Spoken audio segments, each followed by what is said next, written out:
How to turn on Meta AI on Instagram. Hello everyone, welcome to this channel. I'm Emily and I'm here to help you out today. So without any delay, let's get started.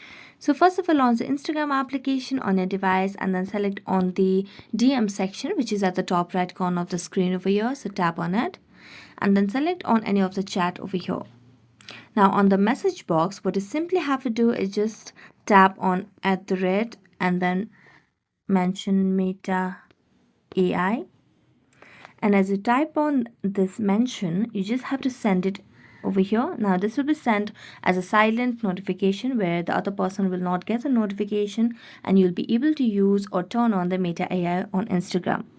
Now, if this does not turn on the Meta AI on Instagram, what you can simply do is go to the Play Store application on your device and then search for Instagram and make sure that you have the latest version of the Instagram application.